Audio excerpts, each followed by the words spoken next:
کہتے ہیں ایک زمانے میں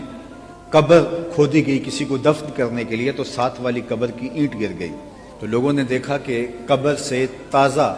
گلابوں کی خوشبو آ رہی ہے اور صاحب قبر کا کفن بھی میلا نہیں ہوا۔ تو بہت شوق اور تجسس پیدا ہوا کہ دیکھیں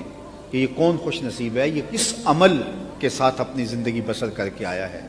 تو ڈھونڈتے ڈھونڈتے اس شخص کی بیوہ تک پہنچ گئے جو ابھی بقید حیات تھی اور عمر کے آخری حصے میں تھی۔ تو جا کے لوگوں نے پوچھا اور یہ واقعہ بتایا، تو اس نے کہا کہ میرا شوہر تو ایک عام سا شخص تھا،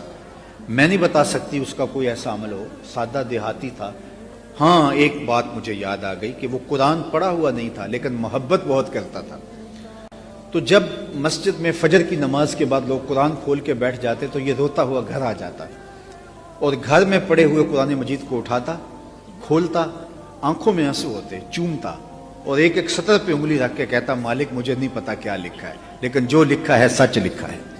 پھر دوسری سطر پہ انگلی رکھتا اور کہتا مالک یہ بھی تیرا سچا کلام ہے۔ پھر انگلی پھیرتا چلا جاتا، کہتا مالک یہ بھی سچ ہے، یہ بھی حق ہے، یہ بھی تیرا کلام ہے، یہ بھی صداقتوں کا منبع و مصدر ہے اور یہ بھی تیرا نورانی کلام ہے۔ اور 2-3 صفحات پر یوں انگلی پھیرتا چلا جاتا اور پھر اس کو بند کر کے رکھ دیتا۔ آج اس کی قبر میں اجالے ہیں تو کتاب اللہ کے ساتھ محبت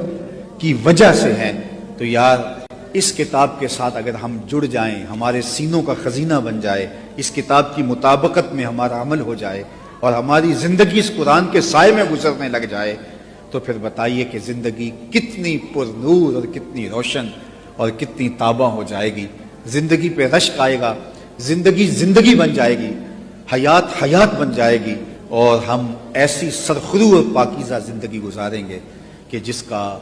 اب تصور کر رہے ہیں تو طبیعتوں میں ایک سرشاری آ رہی ہے، لیکن ہماری زندگی اگر اس پاکیزہ کتاب کی مطابقت میں گزرے تو پھر بتائیے کیسی پاکیزہ اور سرور زندگی ہے۔